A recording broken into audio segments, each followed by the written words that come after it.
أشهد أن لا إله إلا الله وحده لا شريك له وأشهد أن محمدا عبده ورسوله أما بعد فأعوذ بالله من الشيطان الرجيم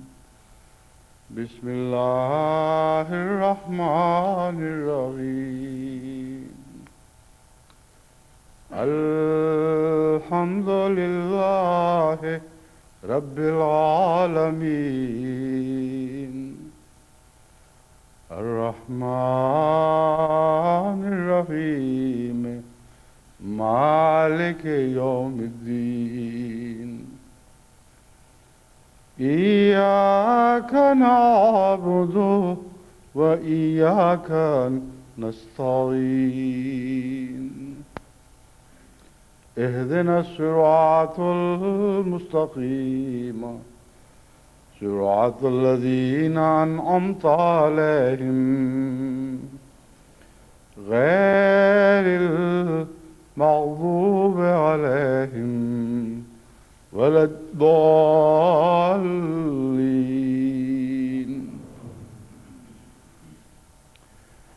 إن في خلق السماوات والأرض واختلاف الليل والنهار لآيات لأولي الألباب لآيات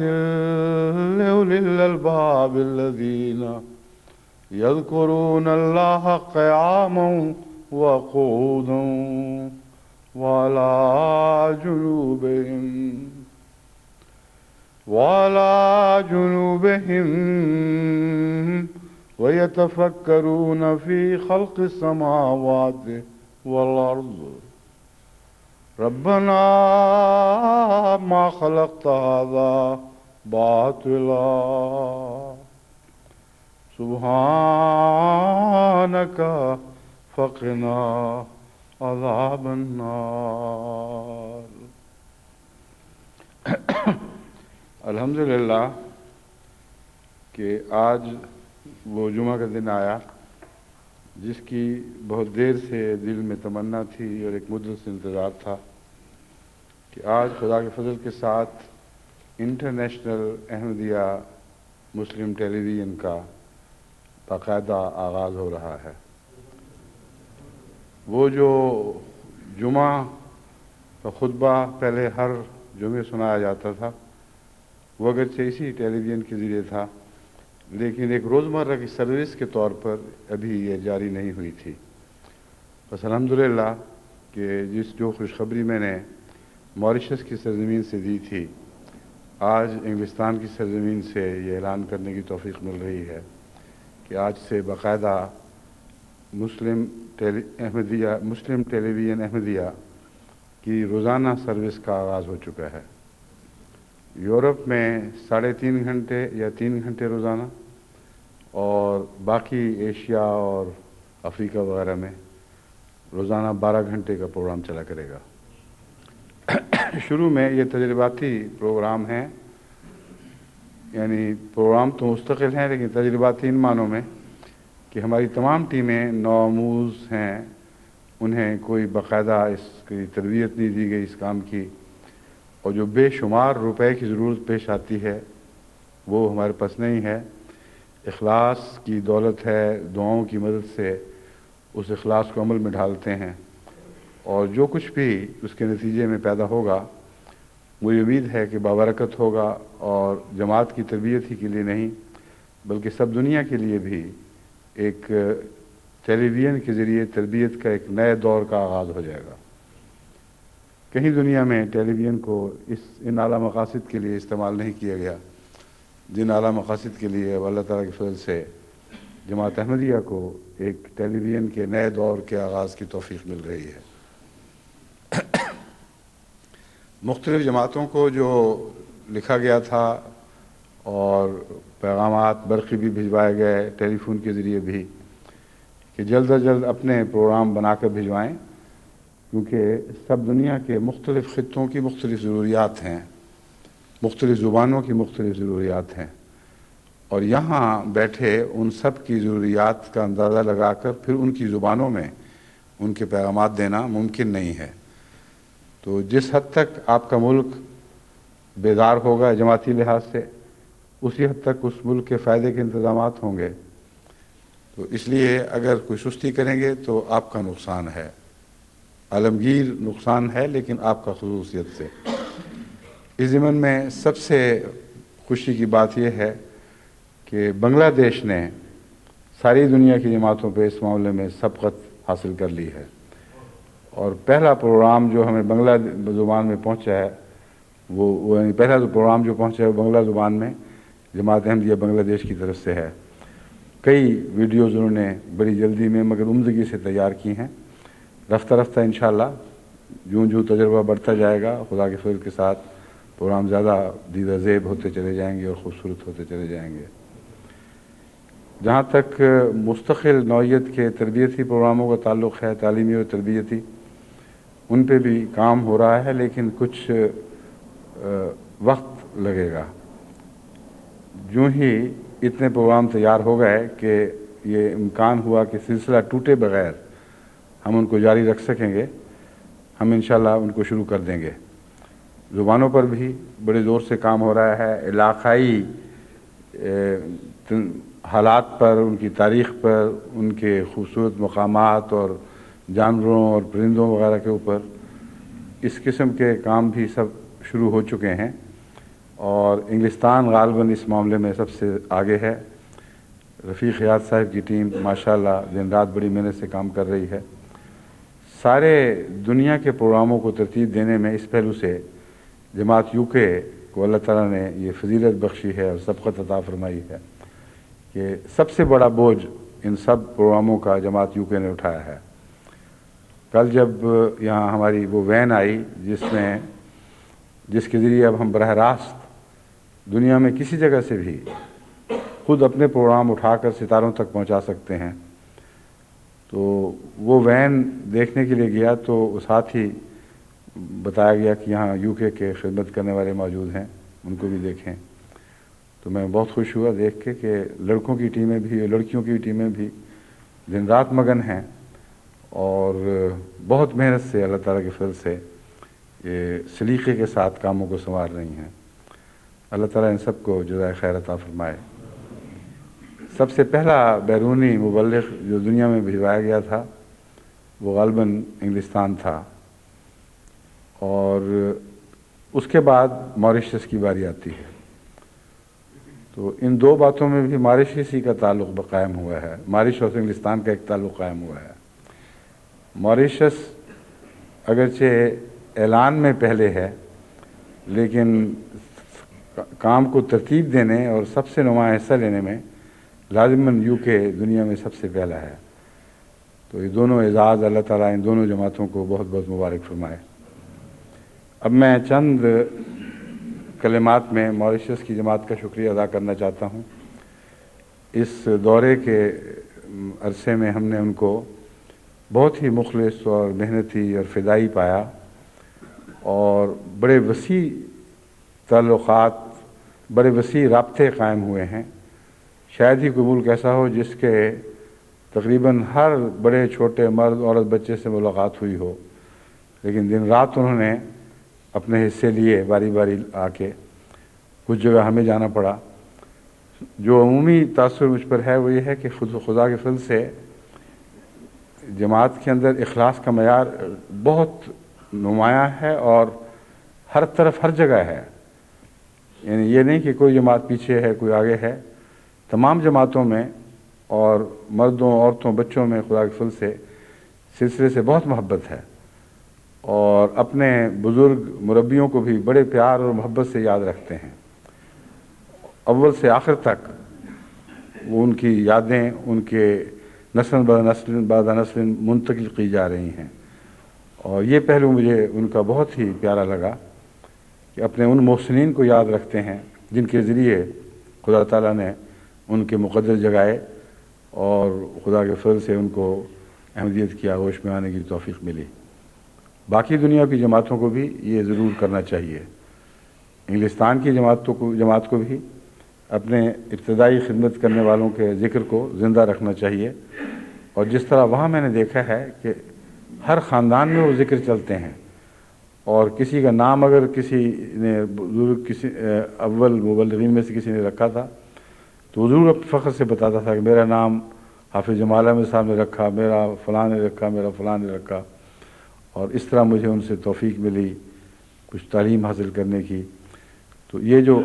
عام تذکرے ہیں یہ نیکیوں کو زندہ رکھنے میں مددگار بنتے ہیں، اس لیے جہاں زندہ مبلغین کے ساتھ رابطہ ضروری ہے وہاں فوت شدہ مبلغین کے ذکر کو زندہ کرنا ضروری ہے۔ اذکروا موتاکم بالخیر کو ضرور پیش نظر رکھیں، اس میں بہت فائدے ہیں۔ باقی دنیا کی جماعتیں بھی ایسے پروگرام بنائیں کہ ابتدائی خدمت کرنے والے، چاہے وہ سلسلے کے باقاعدہ مبلغ تھے یا انفرادی طور پر آ کر فیض پہنچانے والے تھے، ان سب کے ذکر کو زندہ کریں اور اپنی جماعت میں ان کو عام کریں۔ ماریشس کا میں تمام عالمگیر جماعتوں کی طرف سے بھی شکریہ ادا کرتا ہوں۔ بہت انہوں نے محبت اور محنت کے ساتھ، بڑے خلوص کے ساتھ پروگرام مرتب کیے، اور بہت غیر معمولی محنت کی ہے، اور پھر بھی تھکے نہیں، اور بڑی بشاشت کے ساتھ آخر وقت تک وہ غیر معمولی بوجھ اٹھاتے رہے۔ اللہ تعالیٰ ان سب کو جزائے خیر عطا فرمائے۔ آج کے مبارک جمعے میں جو مختلف اجتماعات ہو رہے ہیں جن کا ذکر ضروری ہے، اول جماعت احمدیہ سرگودا شہر کا جلسہ سالانہ آج منعقد ہو رہا ہے، پھر تحصیل بھلوال کی جماعتوں کا جلسہ سالانہ بھی آج ہی منعقد ہو رہا ہے، لنڈن ریجن کی مجلس اطفال احمدیہ کا ایک روزہ اجتماع آج منعقد ہو رہا ہے، بعض عرب جماعتوں کے انصار، خدام اور لجنات و ناصرات کے اجتماعات 9 جنوری کو منعقد ہو رہے ہیں۔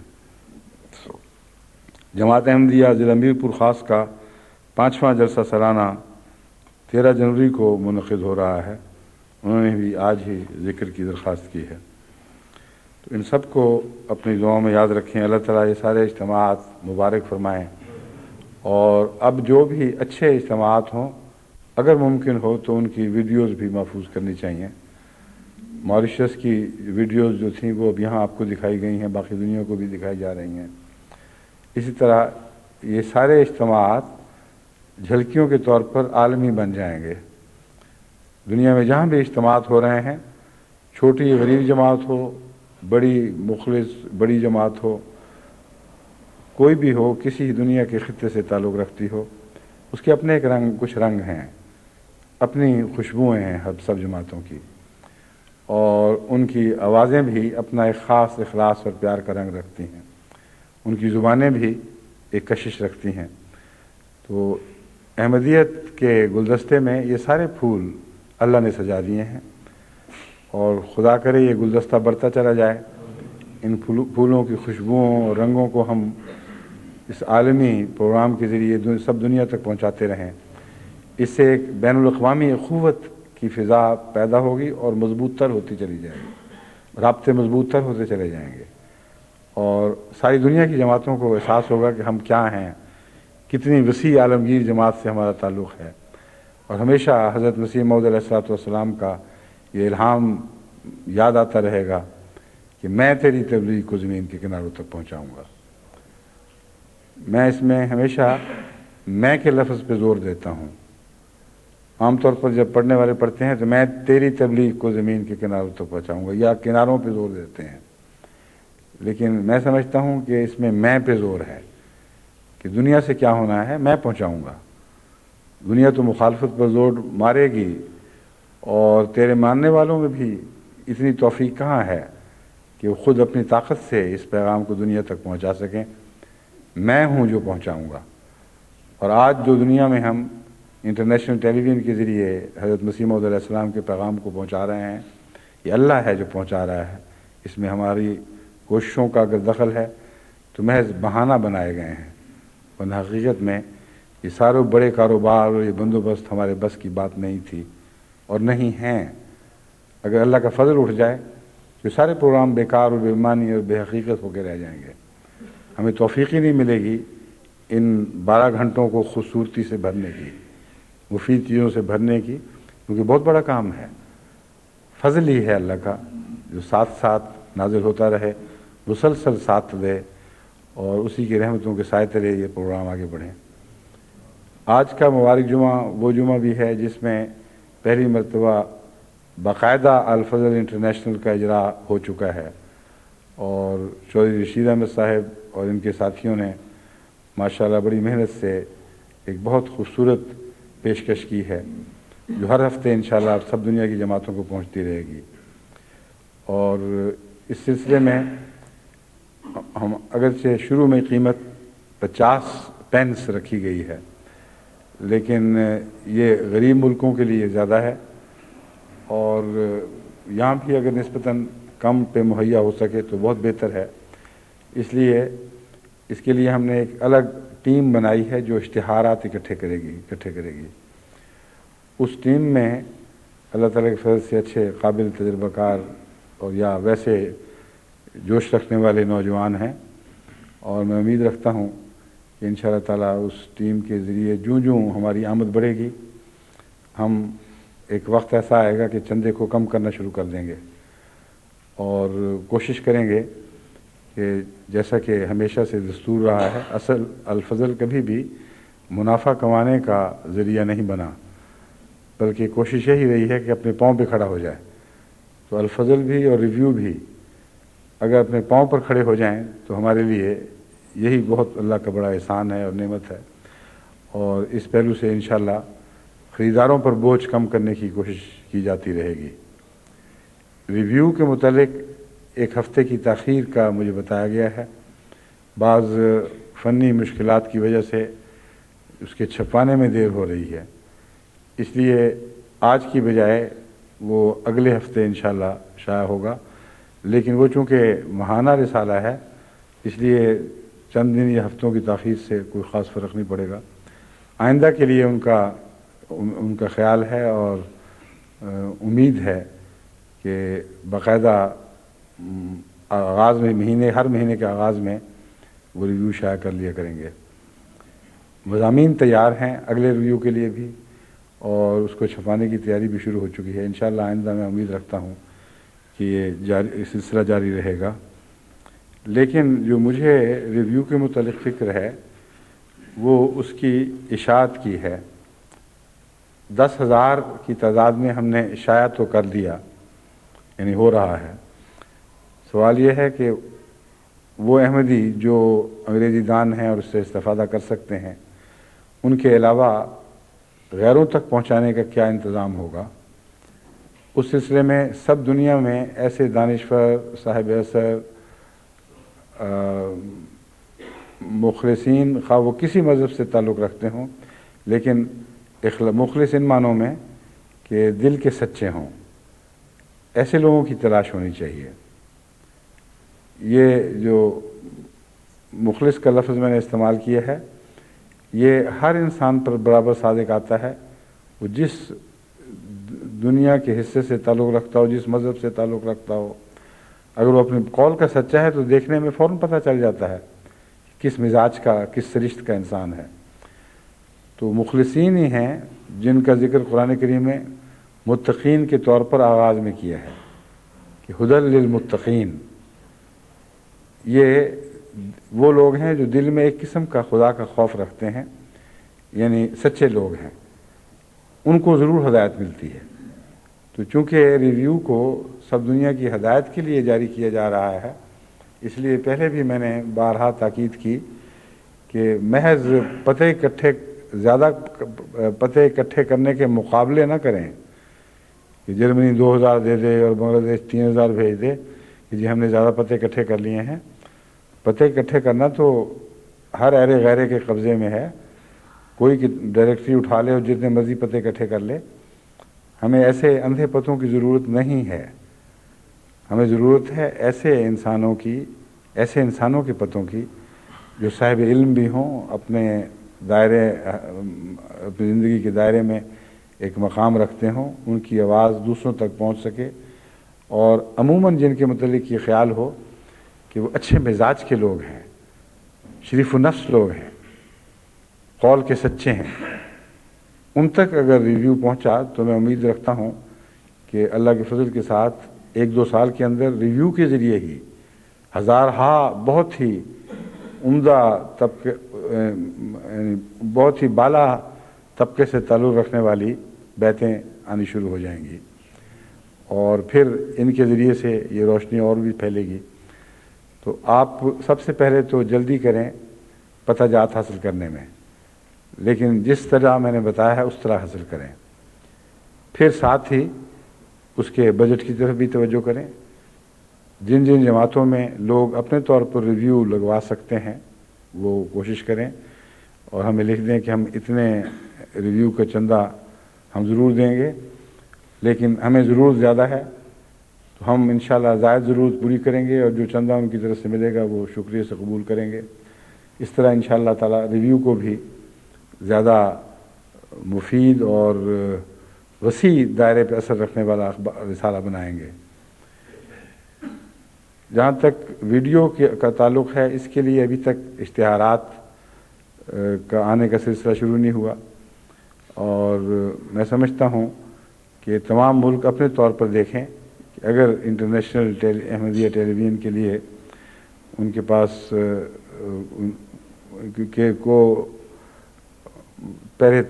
واقف کروانا ہے لوگوں سے، بہت بڑے بڑے کاروبار والے لوگ ہیں، اگر ان کو یہ پتہ ہو کہ ایک انٹرنیشنل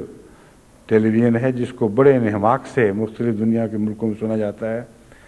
تو پورے تعارف اور اچھے تعارف کے نتیجے میں کئی ایسے کاروباری ادارے ہیں جو اشتہار دے سکتے ہیں، کئی ایسے ادارے ہیں جو زیادہ وقت خریدنا چاہیں گے، مثلا اشتہار دینے کی بجائے وہ گھنٹہ 2 گھنٹے روزانہ خریدنا چاہیں گے، پھر وہ جس طرح چاہیں اسے استعمال کریں۔ دنیا کی ٹیلی ویژن کی اخلاقی حالت پر ہمارا تو کوئی اختیار نہیں ہے، مگر ہم پھر احمدیہ ٹیلی ویژن کے نام پر نہیں بلکہ اپنا کچھ زائد وقت ان کو بیچ دیں گے، اور اس ضمن میں ہمارے پاس مزید گنجائش بھی ہے، ہم اور بھی وقت خرید سکتے ہیں، تو ان سے جو فائدہ پہنچے گا وہ ہم انشاءاللہ تعالی جماعت دنیا کی اخلاقی حالت کو بہتر بنانے کے لیے اس روپے کو استعمال کریں گے۔ ٹیلی ویژن کی جو ٹیم ہمارے پاس کام کر رہی ہے، جسوال برادران کی، بے حد محنت سے کام کر رہے ہیں، جو کچھ ان کا ہے وہ سب ڈال بیٹھے ہیں، مزید طاقت رہی نہیں کہ جو پیش کر سکیں، اور وہاں بھی ماریشس میں بھی ماشاءاللہ غیر معمولی ہمت اور محنت اور اخلاص سے انہوں نے پروگرام تیار کیے، مگر کام بڑھ چکا ہے، ان کے بس میں نہیں رہا۔ اپنا مرکزی کام تو ہمیشہ یہی انشاءاللہ سنبھالے رکھیں گے، لیکن ارد گرد کے مؤیدین اور مدد کرنے والوں کی جو ضرورت ہے وہ بہت زیادہ پھیل رہی ہے۔ جس طرح انگلستان کی جماعت نے لبیک کہا ہے، میں امید رکھتا ہوں کہ باقی دنیا کی جماعتیں بھی اس طرح سافٹ پروگرامنگ کے سلسلے میں، یعنی ٹیلی ویژن پر دکھائے جانے والے مختلف نوعیت کے اچھے پروگرام بنانے کے سلسلے میں اپنی اپنی کوششیں بڑھائیں گے، اور زیادہ سے زیادہ قابل لوگوں کو ٹیموں کی صورت میں ان کاموں میں منہمک کریں گے۔ اللہ تعالیٰ توفیق عطا فرمائے۔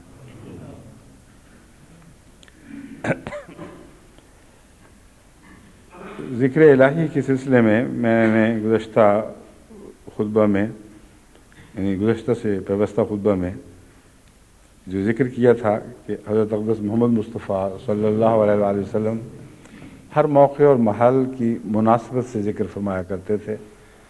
اور ذہن ایسا حیرت انگیز طریق پر اتنی باریکی سے مضامین کی تہ میں اترتا تھا کہ عام حدیث کو پڑھنے والا انسان سوچ بھی نہیں سکتا کہ اس میں کیا کیا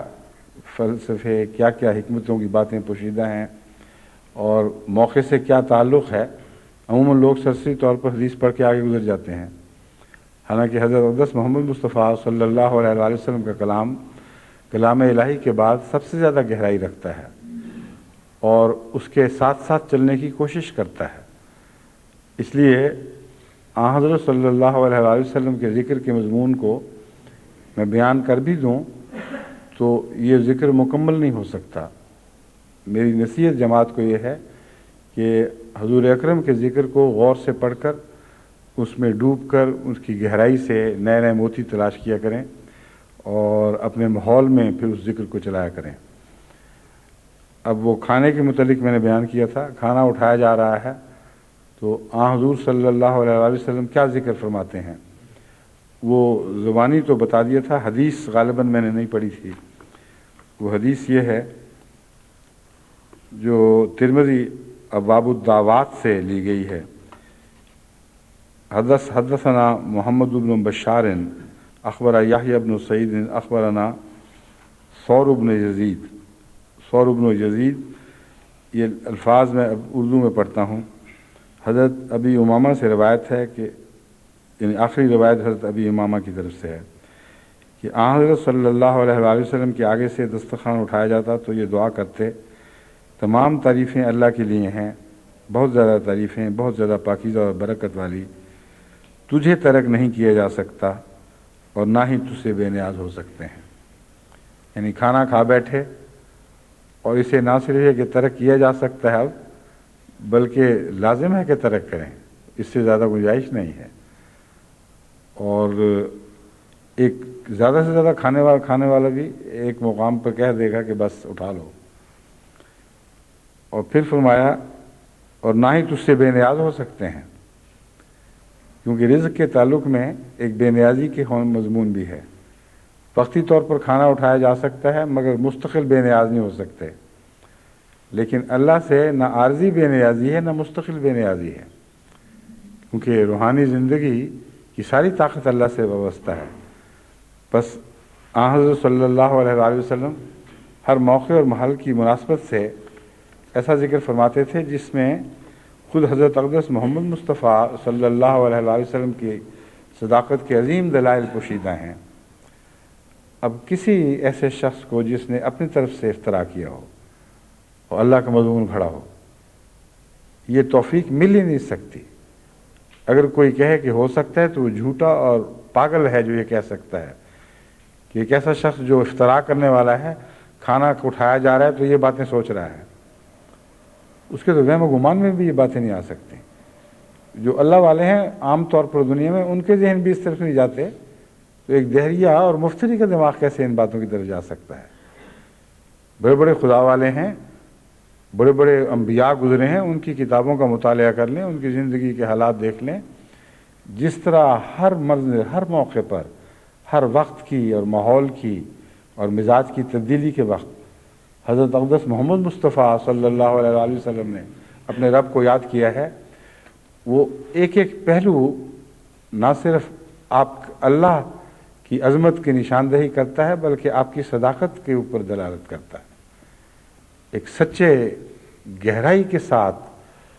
پورے صدق کے ساتھ عاشق ہونے والے شخص کے سوا کوئی ایسے مواقع پر اپنے رب کو اس طرح یاد نہیں کر سکتا۔ یہ انسانی فطرت کے خلاف بات ہے۔ حضرت عائشہ رضی اللہ تعالیٰ عنہا کے ذکر میں کے حوالے سے میں نے ذکر کیا تھا کہ حضرت صلی اللہ علیہ وسلم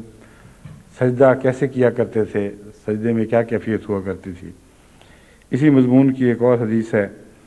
حضرت عائشہ روایت کرتی ہیں کہ نبی اکرم صلی اللہ علیہ وسلم قرآن کریم کے سجدے میں یہ دعا کرتے تھے، میرا چہرہ اس ذات کے لیے سجدہ ریز ہے جس نے اسے پیدا کیا،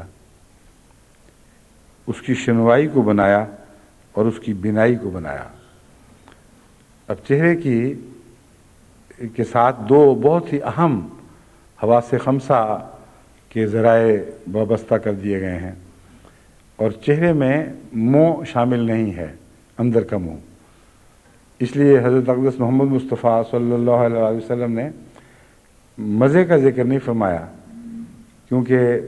عربی زبان میں جو چہرہ ہے وہ باہر دکھائی دینے والا حصہ ہے، اس لیے ان دو کے تعلق میں آپ نے ذکر فرمایا کہ میرا چہرہ اس ذات کے لیے سجدہ ریز ہے جس نے اسے پیدا کیا، اس کی شنوائی کو بنایا اور اس کی بینائی کو بنایا، اور پھر فرمایا وَبِحَوْلِهِ وَقُوَّتِهِ، اپنے حول کے ساتھ اور اپنی قوت کے ساتھ۔ اب ایک عام پڑھنے والا سوچتا نہیں ہے کہ ہال کا اس مضمون سے کیا تعلق ہے، قوت کا اس مضمون سے کیا تعلق ہے، لیکن ذرا توقف کریں اور غور کریں تو معلوم ہو جائے گا کہ بینائی اور شنوائی یہ دو چیزیں ہیں جن کے ذریعے انسان تمام خوف کی جگہوں سے بچ سکتا ہے۔ تو ہر قسم کے خطرات سے بچنے کا سب سے اہم ذریعہ جو جاندار کو عطا کیا گیا ہے وہ شنوائی ہے اور بینائی ہے۔ اگر شنوائی اور بینائی نہ رہیں تو کسی خوف سے کوئی آزادی نہیں ہے۔ تو فرمایا وَبِحَوْلِ ہی، حول اس طاقت کو کہتے ہیں جو خطرات سے بچانے والی ہے۔ تو دیکھیں حضرت اقدس محمد مصطفیٰ صلی اللہ علیہ وآلہ وسلم کی نگاہ کتنی گہرائی پہ اتری ہے۔ فرمایا میرا سجدہ وہ چہرہ تیرے حضور سجدہ ریز ہے جس کو تو نے بینائی، شنوائی اور بینائی عطا کی اپنے حول کے ساتھ، یعنی اپنی ان قوتوں کے ساتھ جو ہر خطرے سے بچانے والی ہیں۔ اور پھر فرمایا وَبِقُوَّتِ ہی، بینائی اور شنوائی کے ذریعے انسان تمام منفعتیں حاصل کرتا ہے۔ اگر اندھا اور بہرا ہو جائے تو کچھ بھی نہیں رہتا، محض ایک سبزی کی طرح لاٹ سی رہ جاتی ہے، اس کا کوئی وجود نہیں رہتا۔ تمام انسانی فوائد، تمام انسانی ترقیات سب سے زیادہ ان دو قوتوں سے وابستہ ہیں، یعنی شنوائی اور بینائی کے ساتھ۔ تو حضرت محمد رسول اللہ صلی اللہ علیہ وآلہ وسلم جو موقع اور محل پہ دعا مانگتے تھے، بڑی گہرائی اور فکر کے ساتھ سوچنے کے بعد اس مضمون کے تعلق میں ایک بات کیا کرتے تھے۔ فرمایا یہ میری آنکھیں بھی تیرے حضور سجدہ ریز ہو رہی ہیں، میرے کان بھی، اور تو ہی ہے جو اب ان دونوں قوتوں کو بڑھا اور ان کو رفتیں بخش۔ اور ایسے موقع پر پھر سبحان رب العلیٰ میں کہ مضمون میں ایک نئی شان پیدا ہوتی ہے، ایک نئی بلندی پیدا ہوتی ہے۔ اللہ کی رفتوں کے ساتھ سماعت کو بھی رفت ملتی ہے، اللہ کی رفتوں کے ساتھ بینائی کو بھی رفت ملتی ہے۔ بس حضرت محمد مصطفیٰ صلی اللہ علیہ وسلم سے بہتر ذکر کرنے والا کبھی دنیا میں کوئی پیدا نہیں ہوا، نہ ہو سکتا ہے۔ بس ذکر کرنے ہیں تو حضرت اقدس محمد رسول اللہ صلی اللہ علیہ وآلہ وسلم سے سیکھیں۔ ترمذی کی کتاب الدعوات میں ایک یہ حدیث درج ہے، حضرت عبداللہ سے روایت ہے کہ جب شام ہو جاتی تو رسول کریم یہ دعا کرتے کہ ہم نے شام کی اور تمام ملک نے اللہ کے لیے شام کی۔ اب یہ بظاہر ایک عام سا فقرہ ہے، لیکن اس میں کوئی خاص بات اگر عام طور پر خاص بات دکھائی نہیں دے گی، مگر آپ کو غور کرنا چاہیے کہ رسول اللہ صلی اللہ علیہ وآلہ وسلم نے یہ نہیں فرمایا تمام دنیا نے شام کی ہے۔ اس زمانے میں جو انسان کا دنیا کا تصور تھا وہ یہ تھا کہ ساری دنیا پر بیک وقت رات آتی ہے اور بیک وقت صبح آ جاتی ہے۔ اور حضرت اقدس محمد مصطفیٰ صلی اللہ علیہ وآلہ وسلم بھی اسی سوچ کے مطابق یہ فرما سکتے تھے کہ اللہ کی ہم بیان کرتے ہیں جس کے لیے ہم نے بھی شام کی اور ساری دنیا نے شام کی، مگر حضور یہ نہیں فرماتے ہیں اور ملک نے اللہ کے لیے شام کی ہے، جس کا مطلب ہے کہ آپ کو اللہ تعالیٰ کی طرف سے یہ شعور عطا ہوا تھا کہ ہر ملک کی صبح الگ ہے، ہر ملک کی شام الگ ہے۔ ایک ملک تو شام میں شریک ہو سکتا ہے، اور چونکہ ملک سے مراد ملک عرب تھا اس لیے ملک عرب کی تو بہرحال ایک ہی شام تھی، مگر ملکوں اور خطوں کی شامیں الگ الگ ہو سکتی ہیں۔ یہ مضمون واضح ہے کہ حضور صلی اللہ علیہ وآلہ وسلم پر روشن تھا۔ بس فرمایا کہ جب شام ہو جاتی ہے ہم نے شام کی اور تمام ملک نے اللہ کے لیے شام کی، اور تمام تعریفیں اللہ کے لیے ہیں، اللہ کے سوا کوئی عبادت کے لائق نہیں، وہ اکیلا ہے، اس کا کوئی شریک نہیں۔ فرماتے حکومت اسی کی ہے اور سب ہم اسی کو زیبا ہے، وہ ہر شے پر قادر ہے، میں مانگتا ہوں خیر جو اس رات میں ہے۔ ان اندھیروں سے صرف شر تو وابستہ نہیں، خیریں بھی تو وابستہ ہیں، سکینت بھی ملتی ہے اور بہت سے آرام ہیں، بہت سے فوائد ہیں جو اندھیروں سے وابستہ ہیں۔ تو فرمایا کہ میں مانگتا ہوں خیر جو اس رات میں ہے اور خیر جو اس رات کے بعد آنے والی ہے، اور اس رات کے شر سے تیری پناہ میں آتا ہوں، اور اس رات کے بعد کی برائی سے بھی تیری پناہ میں آتا ہوں، سستی سے اور تکبر کی برائی سے، اور میں آگ کے عذاب سے اور قبر کے عذاب سے تیری پناہ مانگتا ہوں۔ سستی سے اور تکبر کی برائی سے، یہ دو باتیں خصوصیت سے میرے نزدیک رات کے مضمون سے یہ تعلق رکھتی ہیں کہ رات چونکہ آرام کے لیے ہے، اس لیے سستی اور آرام کا ایک آپس کا رشتہ ہے، اور آرام اگر زیادہ ہو جائے اور بے وجہ ہو جائے تو اسی کا نام سستی ہے، اور عموماً قومیں جو زیادہ آرام طلب ہو جاتی ہیں وہ تنزل اختیار کر جاتی ہیں۔ تو راتیں آرام کے لیے ہیں، مگر اتنے آرام کے لیے کہ جو کھوئی ہوئی طاقتوں کو بحال کر دے۔ اگر نیند کو ایک عیش کا ذریعہ بنا لیں تو وہ پھر سستی طاری کر دیتی ہے اور ہر کام پر سستی طاری ہو جاتی ہے۔ پھر فرمایا تکبر کا کیا تعلق ہے رات کے ساتھ یا بدلتے ہوئے وقت کے ساتھ؟ میں سمجھتا ہوں کہ راتوں کے جو آرام ہیں ان میں متکبر جس قسم کی نعمتیں اپنے لیے بناتے ہیں، جس قسم کے محل تعمیر کرتے ہیں، اپنے راتوں کو جس طرح عیش و عشرت کا ذریعہ بناتے ہیں، غالباً اس طرف اشارہ ہوگا کہ راتیں اپنے ساتھ متکبروں کے لیے خاص قسم کے پیغامات بھی لاتی ہیں اور خاص قسم کے سامان فراہم کرتی ہیں، اور ان کی راتوں کی زندگی خاص طور پر تکبر میں صرف ہوتی ہے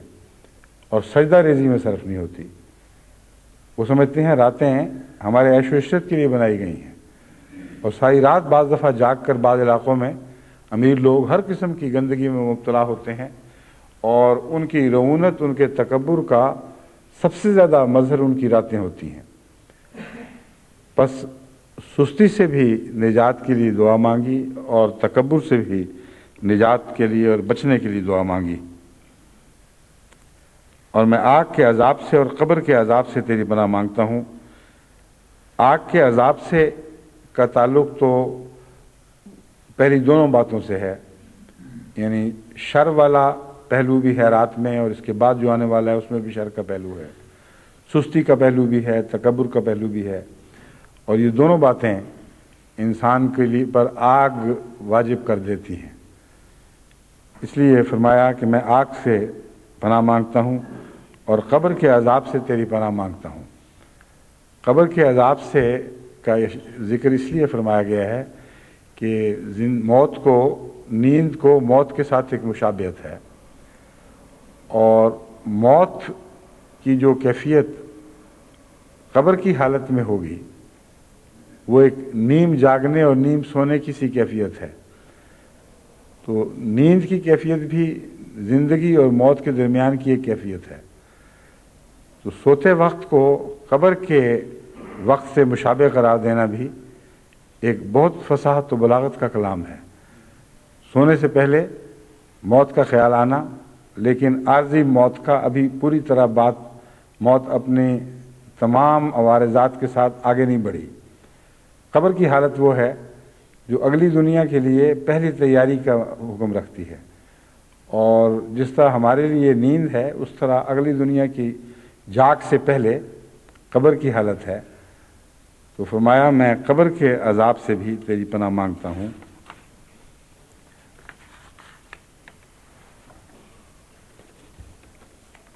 پھر ترمذی کتاب الدعوات ہی سے حذیفہ بن الیمان کی یہ حدیث لی گئی ہے۔ وہ عرض کرتے ہیں کہ جب نبی کریم سونے کا ارادہ فرماتے، اپنے ہاتھ سر کے نیچے رکھتے اور پھر عرض کرتے، اے میرے اللہ، مجھے اس دن کے عذاب سے بچانا جس دن تو اپنے بندوں کو جمع کرے گا یا اٹھائے گا۔ اب اس کا بھی اسی مضمون سے تعلق ہے۔ سونے سے پہلے کیونکہ ایک قسم کی نیند انسان پر طاری اور موت طاری ہونے والی ہوتی ہے۔ اللہ یتوفی الانفس حین موتہا والتی لم تمت فی منامہا، یہی مضمون ہے قرآن کریم کا جس کو حدیث میں مختلف دعاؤں میں ڈھالا جا رہا ہے کہ ہم ایسی حالت میں جا رہے ہیں کہ موت سے کچھ مشابہت ہو رہی ہے. اور موت سے تعلق میں سب سے زیادہ پہلا خیال انسان کو قبر کے عذاب یا آگ کے عذاب کا آنا چاہیے،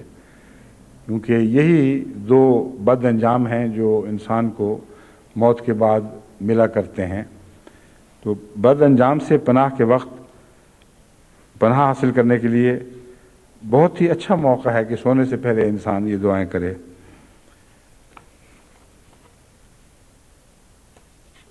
پھر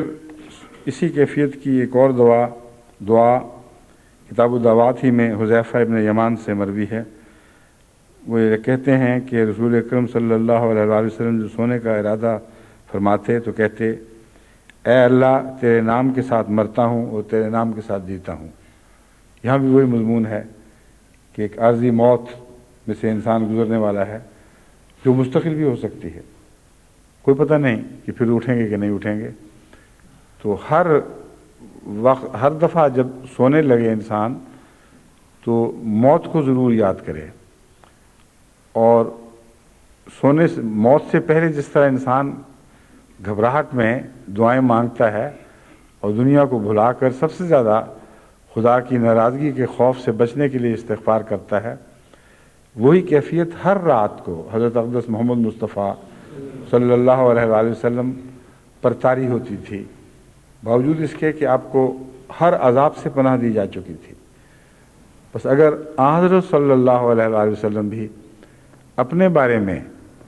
ایسی احتیاط فرماتے تھے کہ عارضی موت سے پہلے بھی خدا تعالیٰ کی طرف گریہ وزاری سے متوجہ ہوتے اور آگ کے عذاب سے بچنے کی دعائیں کرتے تھے، تو ایک عام گناہ گار انسان کے لیے تو 1000 گنا زیادہ یہ واجب ہے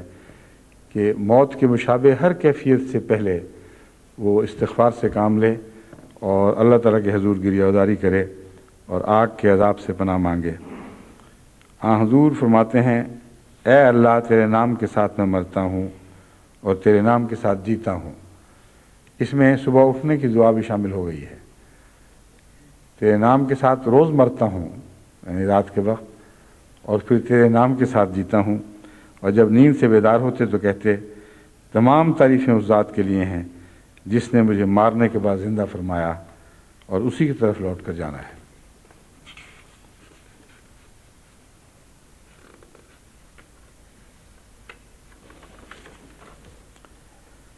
پھر ترمذی کتاب الدعوات ہی سے حضرت عائشہ رضی اللہ تعالیٰ عنہ کی حدیث لی گئی ہے کہ نبی اکرم صلی اللہ علیہ وآلہ وسلم جب رات بستر پر سونے کے لیے تشریف لاتے تو اپنے دونوں ہاتھ اکٹھے کر کے یوں ان میں پھونک مارتے اور ان میں سورہ اخلاص اور معوذتین پڑھتے اور پھر ان سے جسم کی جس حد تک پہنچ سکتے مسح فرماتے. بعض لوگ یہ سمجھتے ہیں کہ سارے جسم کے ہر حصے پر وہ ہاتھ پہنچانا، اس کو رگڑنا ضروری ہے. یہ غلط ہے. حضرت صلی اللہ علیہ وسلم کے متعلق یہ حدیث ہے کہ وہ جس حصے تک آرام سے پہنچ سکتا تھا ہاتھ پہنچاتے، باقی ہاتھ کا اشارہ ہی کافی سمجھتے تھے. اور مسح فرماتے اور سر اور چہرے سے شروع فرماتے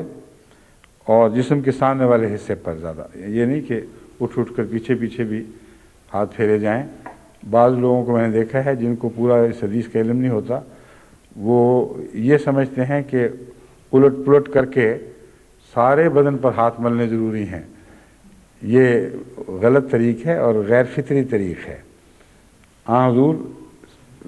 جسم کے سامنے والے حصے جہاں آسانی سے ہاتھ پہنچتے ہیں وہاں تک پھیرتے تھے. ایک تبرکن، ایک علامتی طور پر یہ بات فرمایا کرتے تھے، ورنہ دعا تو وہی تھی جو دل سے اٹھتی تھی اور فوراً قبول ہو جایا کرتی تھی. 3 مرتبہ ایسا کیا کرتے تھے.